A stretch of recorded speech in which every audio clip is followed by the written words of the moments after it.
नमस्कार, मैं डॉक्टर कुमकुम बोरटकर आज आप लोगों के साथ प्राणायाम के विषय में कुछ बातें साझा करना चाहती हूँ। श्वसन के समान ही प्राणायाम में हम 3 क्रियाएं करते हैं। पहला निश्वसन, दूसरा उच्छ्वसन और निश्वसन और उच्छ्वसन के बीच में थोड़ा सा समय सांस को शरीर के अंदर रोक कर रखना।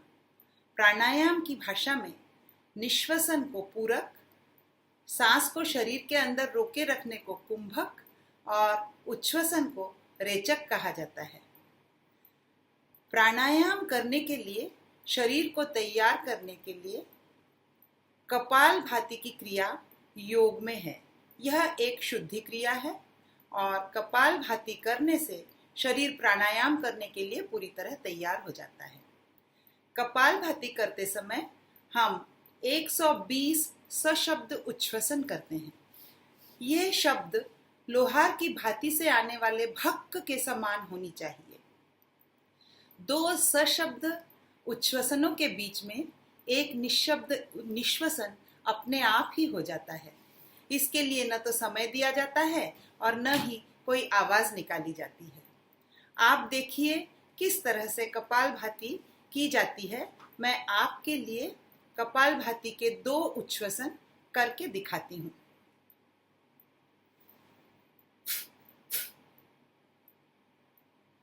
अभी आपने देखा मैंने कपालभाति के 2 उच्छ्वसन किए, जिनमें शब्द आपको सुनाई दिया होगा और निश्वसन के समय कोई आवाज नहीं आई होगी। तो इसी तरह से 120 उच्छ्वसन 1 मिनट में किया जाता है। मानव शरीर में श्वसन की प्रक्रिया 1 मिनट में 12 से 16 बार होती है, लेकिन कपालभाति करते समय 120 उच्छ्वसन किए जाते हैं। हर बार जब हम सांस अंदर लेते हैं तो मस्तिष्क सिकुड़ता है और जब हम सांस बाहर छोड़ते हैं तो मस्तिष्क फैलता है।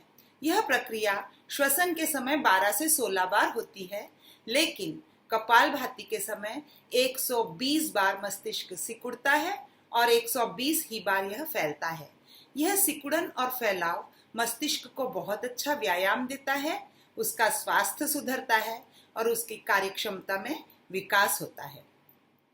कपालभाति जिन्हें हाई ब्लड प्रेशर है उन्होंने नहीं करना चाहिए, क्योंकि कपालभाति करने से ब्लड प्रेशर बढ़ सकता है। कपालभाति करने से हमें जो फायदे मिलते हैं उसमें से एक है, जैसा कि मैंने बताया, कि शरीर को यह प्राणायाम के लिए तैयार कर देता है।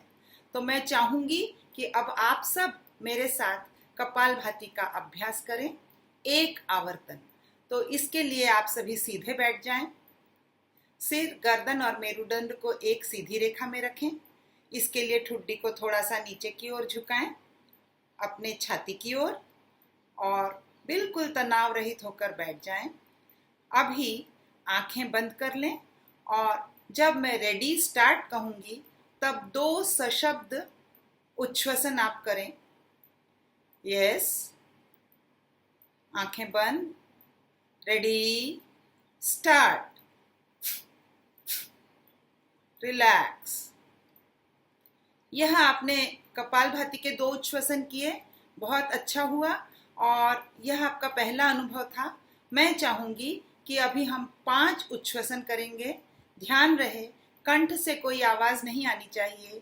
श्वसन से जो आवाज आती है वह नाक से आनी चाहिए। इस बात को ध्यान में रखकर पुनः कपालभाति के 5 आवर्तन हम करेंगे, 5 उच्छ्वसन।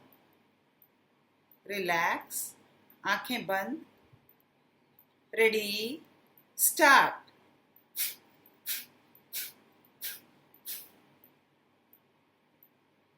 रिलैक्स। यह कपालभाति के साथ आपका छोटा सा परिचय था। इसके बाद मैं आगे बढ़ती हूँ अनुलोम विलोम प्राणायाम की ओर। अनुलोम विलोम प्राणायाम में पूरक के दुगने समय में रेचक किया जाता है। पूरक बाएं नासाछिद्र से आरंभ किया जाता है। दाहिने नासाछिद्र से दोगुने समय में रेचक करने के बाद दाहिने ही नासाछिद्र से फिर से पूरक किया जाता है और पूरक के दुगने समय में बाएं नासाछिद्र से रेचक कर दिया जाता है। यह अनुलोम विलोम प्राणायाम का एक आवर्तन हुआ। अभी मैं आपको करके दिखाती हूँ अनुलोम विलोम का एक आवर्तन। अनुलोम विलोम का एक आवर्तन करने के लिए हाथ की मुद्रा ऐसी रखनी पड़ती है।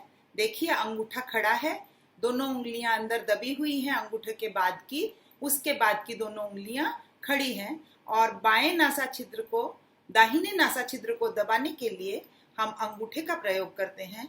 बाएं नासा छिद्र को दबाने के लिए हम बाकी की दोनों खड़ी उंगलियों का उपयोग करते हैं।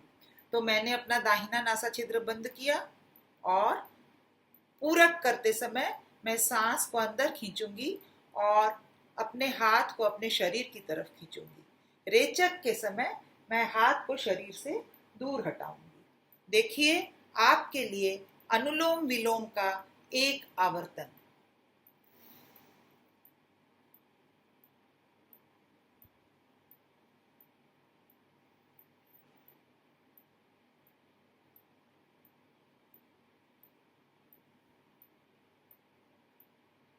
अभी मैं चाहूंगी कि आप सभी मेरे साथ अनुलोम विलोम का एक आवर्तन करें।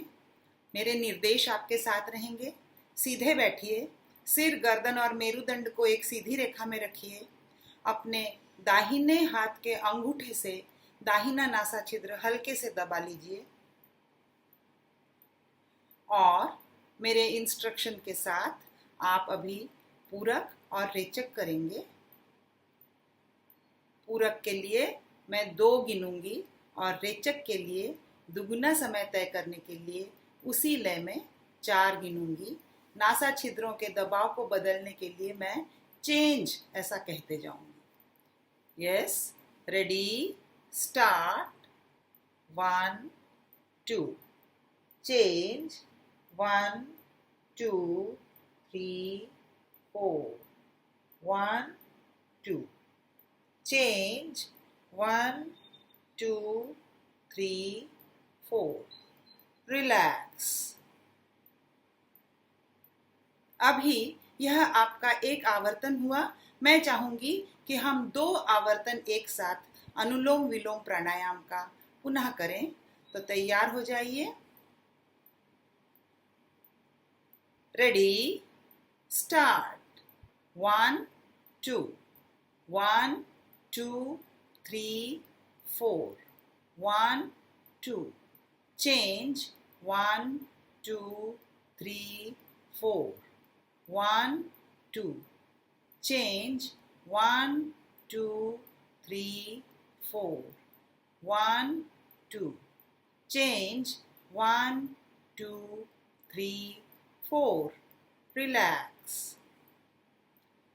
अनुलोम विलोम के पश्चात मैं आपका परिचय सूर्य भेदन प्राणायाम से कराना चाहूंगी।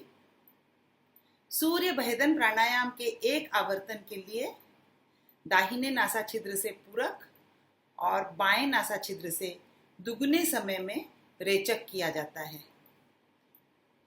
तो सूर्य भेदन प्राणायाम का एक आवर्तन मैं आपको करके दिखाती हूँ। देखिए, मैंने अपना बायां नासा छिद्र बंद किया है और 1 2 1 2 3 4 change 1 2 1 2 3 4 change 1 2 1 2 3 4। आपने देखा, हर आवर्तन में दाहिने नासा छिद्र से पूरक और बाएं नासा छिद्र से रेचक दुगने समय में किया जाता है। तो मैं चाहूंगी कि आप सब तैयार हो जाएं और सूर्य भेदन प्राणायाम का एक आवर्तन मेरे साथ करें। फिर से सीधे बैठ जाइए, तनाव रहित मुद्रा, सिर, गर्दन और मेरुदंड एक सीधी रेखा में। अपने बाएं नासा छिद्र को दोनों उंगलियों से हल्के से दबा लीजिए, जिससे वहां से कोई वायु आ जा ना सके। और दाहिने नासा छिद्र से जब मैं रेडी स्टार्ट कहूंगी तो 2 गिनने के साथ सांस को अंदर खींचिए और चेंज करके बाएं नासा छिद्र को खोलकर वहां से 4 गिनते हुए रेचक कर दीजिए। Ready? Start. 1, 2. Change. 1, 2, 3, 4. Relax. यह आपका पहला अभ्यास था। मैं चाहूंगी कि अब हम 2 आवर्तन सूर्य भेदन प्राणायाम का पुनः एक साथ करें। तो तैयार रहें। मुद्रा। रेडी। 1, 2, 1, 2, 3, 4. Change. 1, 2, 1, 2, 3, 4. रिलैक्स। सूर्य भेदन प्राणायाम से पेट की कृमियों से मुक्ति मिलती है, सर्दी खांसी की बीमारियां सारी दूर हो जाती है, वात की बीमारियों से मुक्ति मिलती है और आंखों की रोशनी तेज होती है। इससे शरीर में ऊष्मा की उत्पत्ति होती है, इसीलिए साधारणतः इसे ठंड के दिनों में किया जाता है। इसी प्रकार अनुलोम विलोम के बारे में मैं बताना चाहूँगी कि अनुलोम विलोम प्राणायाम एक ऐसी क्रिया है जिसे सभी लोग कर सकते हैं और इसे छोटे से लेकर बड़े तक, वृद्ध व्यक्ति तक कर सकते हैं और किसी को कोई नुकसान नहीं होता।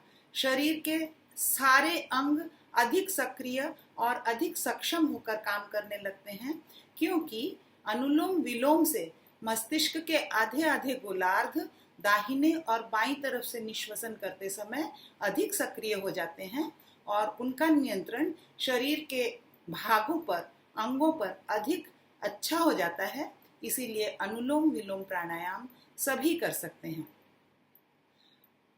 सूर्य भेदन प्राणायाम के लाभ मैंने आपको बताए और सूर्य भेदन प्राणायाम भी जिन्हें हाई ब्लड प्रेशर है उन्हें बहुत संभल कर और बहुत थोड़ा ही करना चाहिए। आज इतना ही समय था, इसीलिए मुझे लगता है कि आगे जब भी मिलेंगे हम प्राणायाम के विषय में सविस्तार बातचीत करेंगे। धन्यवाद।